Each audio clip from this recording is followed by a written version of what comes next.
Hello and welcome to the Confessions of a Rock and Roll Cameraman podcast, Season 1, Episode 1. I'm Pat Canavan, and I'm going to be in conversation with Tony Wannamaker, cameraman extraordinaire. Very kind of you. Well, hey, Tony, a couple of things we have to do first off the top, because it's our first show. We want to be able to get people to come to our website, rockandrollcameraman.com or CornRc.com, Confessions of a rockandrollcameraman.com. And we want you to subscribe, because when you subscribe to the mailing list, we're going to send you out a medley of the 80s copy of Tony's book, just a small portion of the medley of the 80s. And we'll also get you a discounted autograph copy when the full book is available. Tony, I'm really glad you offered me this opportunity to join you on a podcast and talk about all of these things that you do and have done as a cameraman, the things you've seen. Thank you, Pat. The experiences you've had. I've known Tony for some time, and I got to tell you, it's a fantastic, fantastic experience, his life. So I'm really blessed to be here. I'm humbled. Yeah, that's fantastic. Yeah, and that was really the premise for writing the book, Confessions of Rock and Roll Cameraman, Pat. I thought it would have been a shame if I had all of these unique experiences and didn't share it. And some of it you could coin it, oh, that's rock and roll history. Some others can say, wow, you were at the crossroads of a certain movement. But I like to say, man, I was that kid out of a basement from small Picton, Ontario, who made good in the big city and had a chance to share these unique experiences. Travel to 47 countries on 7 continents and meet everybody from Johnny Cash to Mick Jagger. Amazing. Absolutely amazing. And up close and personal, Pat. It was really cool. Yeah, and we're going to have many more episodes that get in depth. But right now, let's find out a bit more about Tony Wannamaker. Who's Tony Wannamaker, what makes him tick, and how he got started. So, Tony, first of all, Wanamaker. Yeah. Cool last name. Yeah. Tell me, what's the origins of the name Wanamaker? Well, I'd like to be able to answer that, but I can tell you that it worked for me in high school. See, with a name like Wanamaker, you change the K to H, and it's a natural opening line. Maybe it doesn't work most of the time, but it usually gets a laugh, and women seem to like laughing. Wow. Okay, so high school. Yeah. High school. Yeah. So that's formative. Where did you go? I went to Northern Secondary High School, and Northern Secondary, I stand corrected. And I started in photography at 16 years old. I can remember going to Maple Leaf Gardens, man, to shoot David Bowie. I used to photograph rock stars, and because I liked hanging out in the darkroom, I would print photographs for friends. I wish I had some of those to this day. It would be amazing. But I gave them out randomly. Cool shots that I was playing with and doing all kinds of stuff in post. Wow. Okay, Yeah. so you were in high school, and that's where you got the photo bug? Is that how you got the bug? Yeah, that actually comes back. I think I went to a global show with Norm Crosby, who had a show, and it was on a studio, some folks may remember, just off Yonge Street near St. Clair. And when I saw this, it's called a crane, and it's on track. When I saw that swoop in, right, and a camera on it, it just seemed to, right there I knew. It's probably analogous to pilots who were out in the prairies and see a jet going by, and they go, you know what, I'm going to fly a CF-18. That's what I'm going to do. And so that moment hit me. Wow. Okay. Yeah. All right. So then how do you go from high school into the world of city TV? The short story is I tried to go to college, and the first time I did terrible. I wasn't in the game. I had to drop out. It was terrible. It was a terrible time. A real dilemma. Anyhow, How old are you? Good question, Pat. I'm probably in my late teens. I think 18, 19 now. And I'm feeling miserable. I took a job. I'm working at a gas bar overnight, and a chance to be with my thoughts. And then lo and behold, a guy comes in one night and he shoves a 9mm handgun in my head. He holds his hand right there. And he says, don't fuck around. Give me all your money. And all I saw was the barrel of that handgun. And I could tell you with great detail what it looked like when I told that in the investigation to the police officer. So I made the call. And next thing, the police arrived, but one guy had a shotgun on me, and the other guy had a 38 in the back of my head. They thought I was the perpetrator. So I survived that.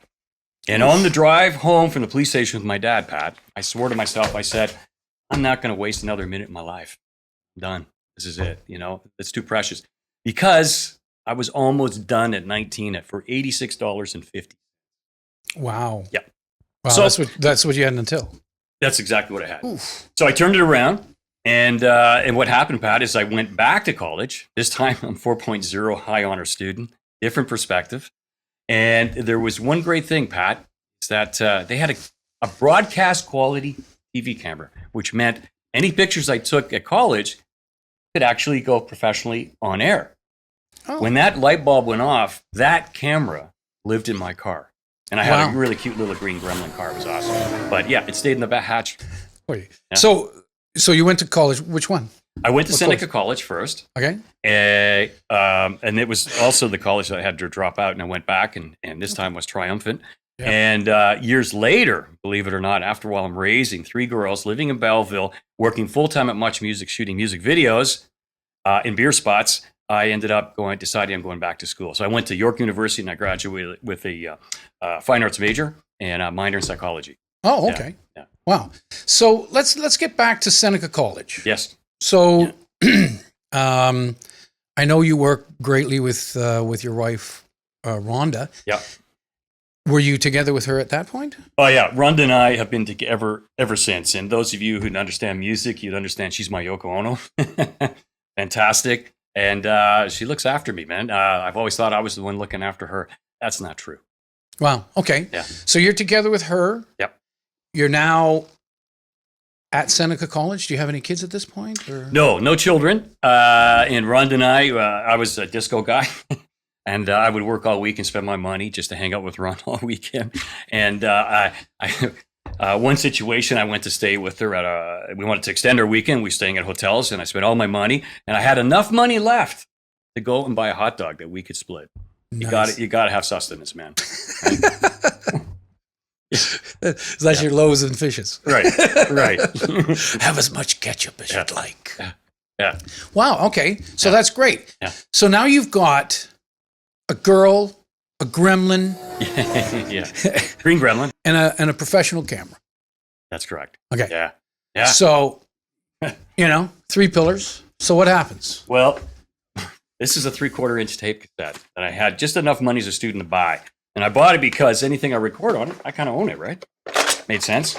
So imagine this. I'm leaving the college. I see this triple vehicle accident on the 404 highway around Finch Avenue. It's huge. I go right back to the college. I have that camera, and I film this.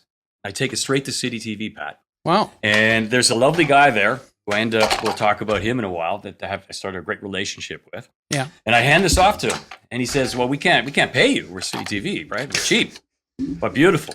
And I said, okay. And I said, no, I don't want any money. Mention my name. Right. Mention my name. So that night it went on the air, Seneca College student, Tony Wannamaker, and I started doing this very often. Got called to the president's office of the college. In short, he basically said they're looking the other way. And hey, by the way, thanks for that mention on TV. Keep up the good work. So I own the camera now the rest of the year. Nobody ever got it.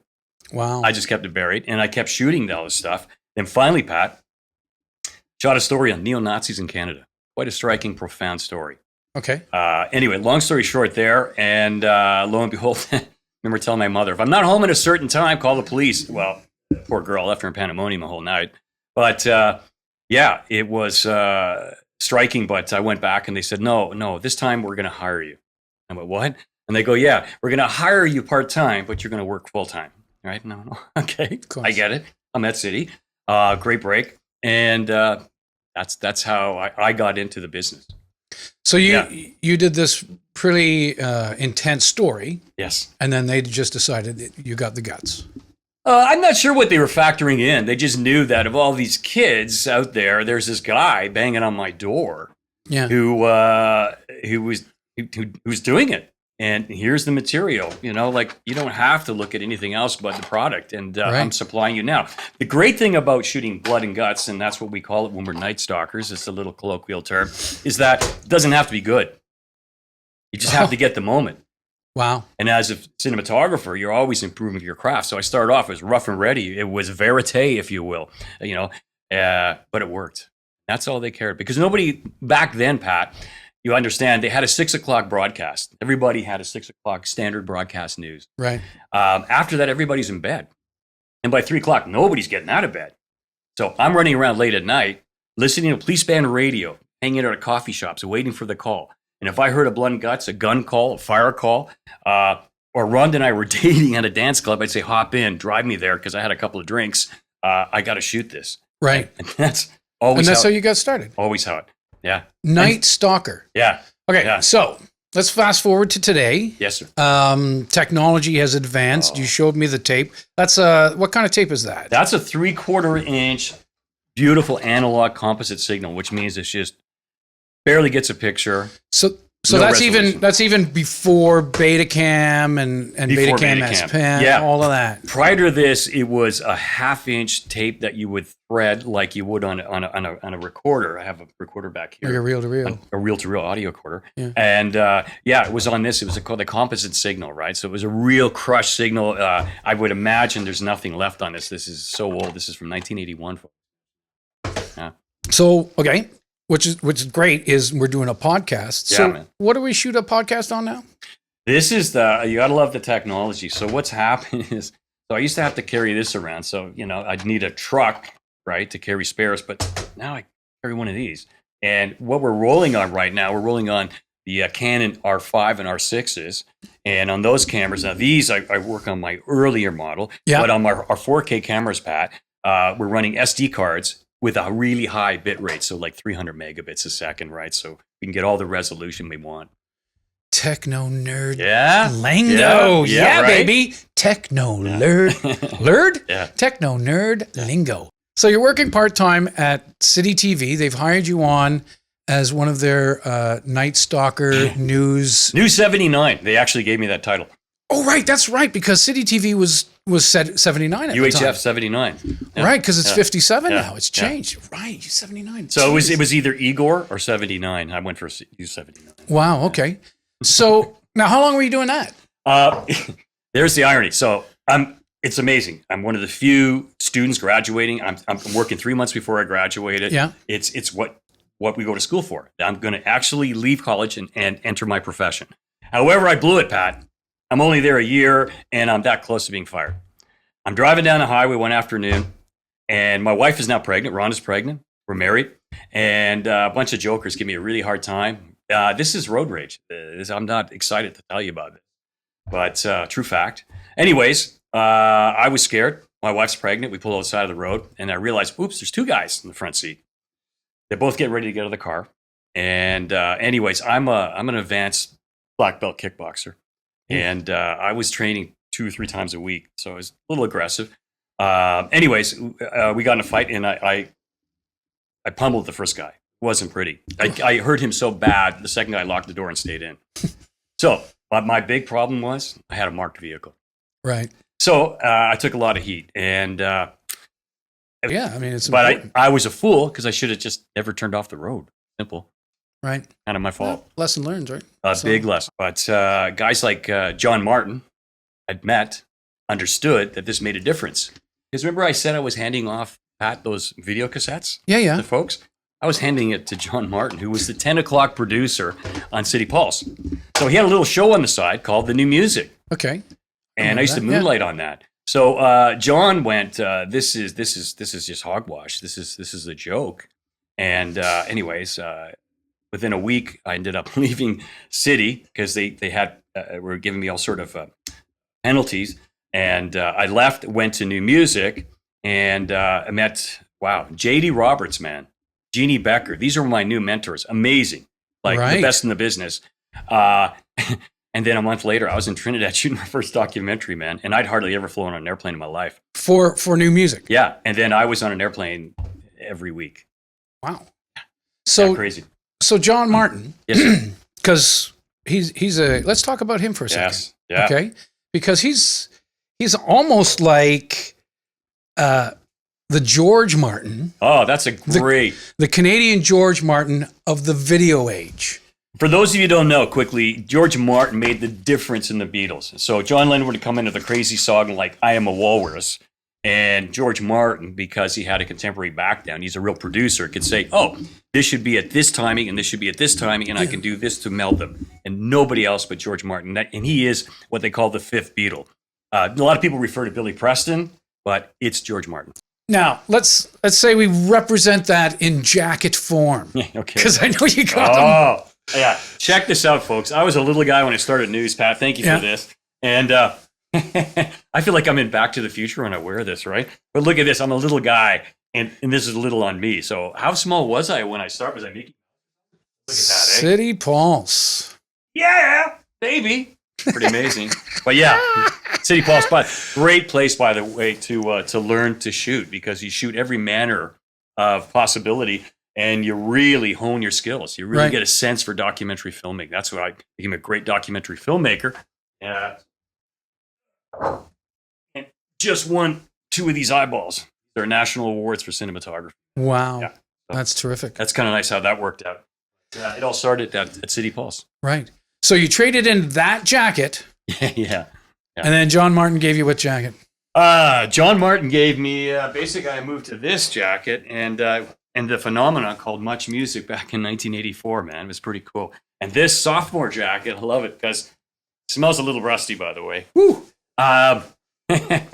Yeah, this is what I wore in 74, man. I was on the road trying to sell the show.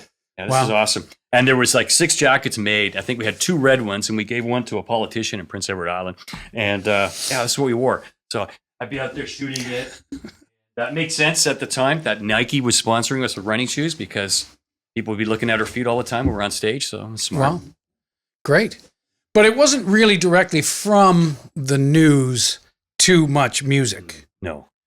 So what was John doing in between? Well, John Martin, I mentioned him earlier. He was the nighttime producer, and I think he might even still be driving cab at the same time, right? During the day. He's an amazing guy, right? He's grassroots, blue collar. This is a guy who was a repo man in Manchester, England. That's where he's from.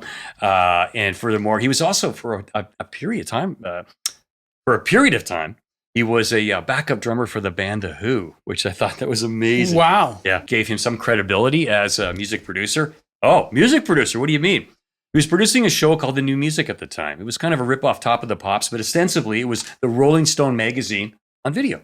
Oh, right? okay. So yeah, I get it. And it worked out well. That, coupled with City Limits, coupled with some of the stuff documentaries I was shooting at the time in Trinidad and Tobago. I was shooting Carnival, right? And we were getting really good feedback from the West Indian community. Mm-hmm. So when they went for a licensing in Ottawa, they got it. And again, that was totally fortuitous because we had lost the licensing, Chum City, or City TV at the time, lost the licensing to become the movie network. Oh, okay. So they were vying for like licenses through the CRTC, through the Canadian government to expand the tiny television universe into the digital universe that was just starting. Oh, brilliant, Pat. And you have to put in context. Back then, there was only, it's like a handful of broadcasters. Yeah. And that was the world on VHF signal. And then we went to UHF, Channel 79, UHF. That was a big deal. But now what was happening was a cable revolution. They were getting into specialty programming. So TSN Sports Network, Weather Network, right? First Choice Super Channel, Much Music. Much Music, that's how it started. It started because of a mistake. We didn't get a license. We vied again. We got the license because we were the genuine article. We were ready. So in short, MTV comes on claiming they're the first music broadcaster. Really, I argue it was the New Music. We just didn't have at that point a national commitment, and that came shortly, and we became Much Music.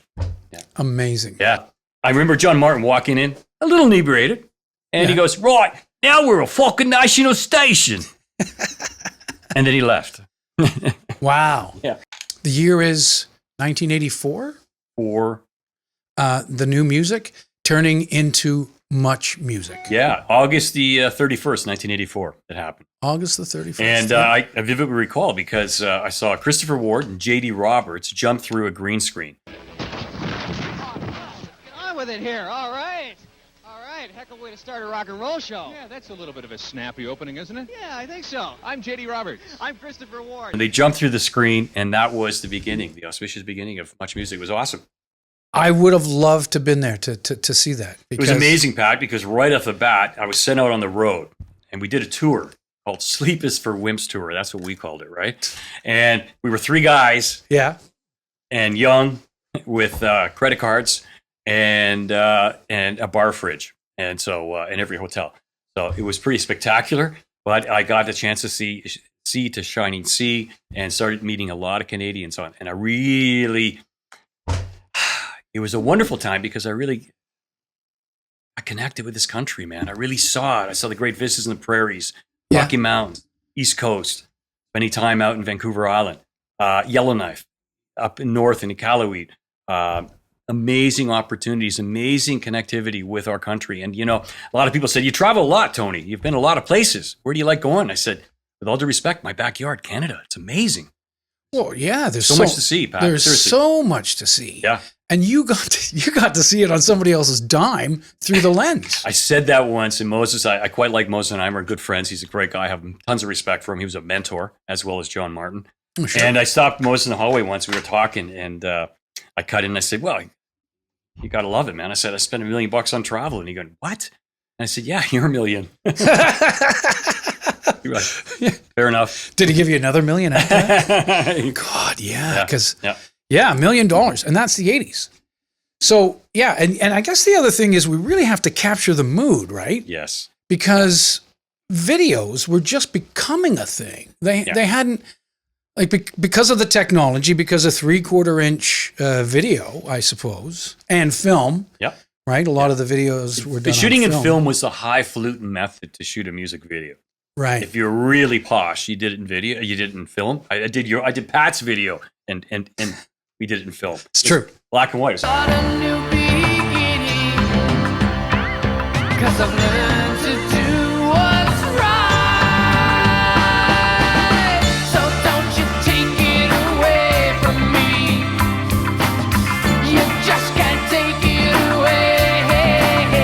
It was awesome, man. I came back from a lighting course in Rockport, Maine, in 1989, and I was pumped, man. I've been working out. I was ready to shoot a movie, and it was beautiful. Pat's project happened to drop in my lap. Lovely guy, great musician, and that was a very successful video. It was awesome. It was. And that's Euphoria's Don't Take It Away. Yeah. It was number 12 on the RPM Canadian hit chart for 16 weeks. That's a big deal. Yeah. Nice, yeah, man. yeah. And then we followed it up. But the cinematic look of that was stellar. It was absolutely stellar. Yeah. But let's get back to you traveling across the country, because seeing Canada through the lens, and I guess you were on because it was all new. Yeah.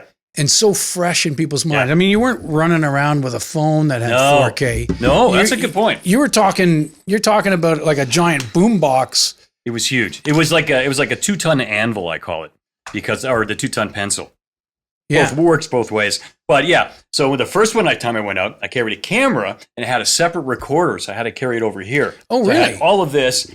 These were the tape cassettes I mentioned. The batteries were probably about the same size. Yeah. We were very heavy. And that's what we went around. But then finally, when the Betacam came in, a little bit after we launched, a little after 84, it was a big deal. It was a high-performance machine, and people loved to see what we had. And it looked pretty cool for us because it was Vanguard technology. And we had went from 3/4 inch to Betacam tapes. Still analog, but a much better color processing thing was happening. Right. So, good. Right. Yeah. So now you're at 99 Queen Street East. Yep. Right? Between Church and Jarvis in Toronto. It's not the big place yet. No, it's a little dance club. The little black building. I love it. And so is that where JD and Chris jumped out of the green screen at that location? Yes, that's correct. So what had happened, we acquired a building that was adjacent to 99 Queen. I guess they found out that the 4th floor was available and we punched a hole through the wall. Okay. And later when we talk about the 80s, I'll talk about Duran Duran specifically, the band, and how the hole was punched out and we just walked in there and I set up and started shooting there. That later became the control room for Much Music and the world headquarters. Wow. Yeah. Now, how long were you at that location as Much Music before you guys grew too big and you had to move? Yes, and I should know that, and I'm going to guess here. I'm going to think it was the late 80s before we made the transition. We finally went to 299. Yeah, okay. Because it was ostensibly a closet we were working out of, right? I mean, when we did Toronto Rocks, right, a show called Toronto Rocks with Brad Giffen, which is really a top of the pops kind of breakdown. Yeah. It's a chum chart at that point. That was literally filmed in a closet. In a closet. Yeah. Well, we had to take the camera and go in the hallway, right? Yeah. To get the shot. But that's the space, and we made it work, right? Like we're making here. By the way, got 3 lovely ladies here that are working from Loyalist College. Who were manning the cameras here. Yeah, And it's true. It is absolutely they're working true. with new technologies we're pretty excited about. Yeah. Well, this is great. This is a great way to sort of wrap up, because that was your beginnings, and now we're talking about some other people who are just beginning their career. Yes, yeah, that's true. Nice. You know, Nice and so it's a great circle of life kind of thing. Yeah. So I'm gonna wrap up our first episode. Wow. With that, and I want to thank you all for tuning in. Please like and subscribe on YouTube, and subscribe to us on Apple Podcast. And remember, hashtag CornRc, Confessions of a Rock and Roll Cameraman, and Confessions of a Rock and Roll Cameraman.com or CornRc.com. Thanks for tuning in, Thank Tony. you, Pat. Awesome, man. Thank you. Nice start. First one in the can. Yeah. Long time coming, folks. Long time coming. Yeah. Thanks for tuning in, and we'll see you next time.